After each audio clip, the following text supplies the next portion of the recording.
Olunaku lwa leero kampuni ya Hauju nga bano bakola piki batongozza ekkolero lyabwe mu kibangirizi kya bannamakolero ekisangibwa Namanve mu ggombolola y'Eggoma mu district y'e Mukono.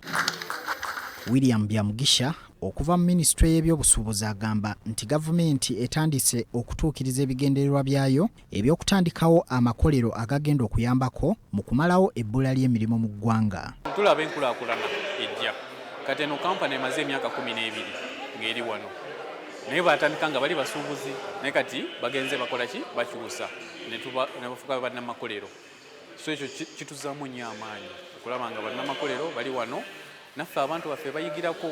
Byamugisha agamba mu kiseera kino abantu bangi balina emirimu mu kibangirizi kino eky'abannamakolero ekintu ekyongera eggwanga mu byenkulaakulana. Kati bagenda kuleeta muntu wa China kanikira wano nedda muntu wewe waffe wano ne dealership ndowooza obalabe bonna wano baffe kati okutunda paata ezo then n'okutunda service kituyamba wano eno okukola emirimu. Ye kitunzi wa kampuni eno Enoch Kayiwa Mutumba agamba olunaku lwa leero basazeewo okuddiza bakasitoma baabwe nga bagabira ebitongole by'ebyokwerinda piki okubadde amagye poliisi wamu n'ekitongole ky'amakomera kiyambeko okutambuza emirimu gyabwe.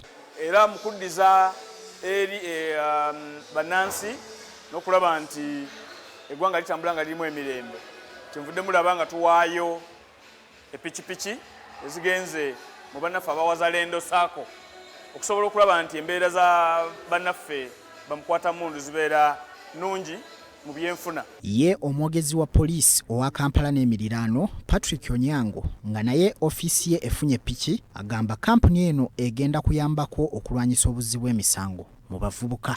Kirungi nnyo kubanga tuyambye ffe nga ekitongole kikuumaddembe poliisi anti etuyambye okulwanyisa obumenyi bw'amateeka. Onyango era alabudde abavuzi ba booda okwegendereza nga bali ku nguudo basobole okwewala obubenje mu kaseera kano ak'ennaku enkulu ezisembera. Tebavuga ndiima bavuge sipiidi eri eyesaanira, sipiidi teyinza okubatuusako obulabe, sipiidi eri tebayinza okukola ki okufuna akabenje. Hassan Kasagga, BBS Telefina.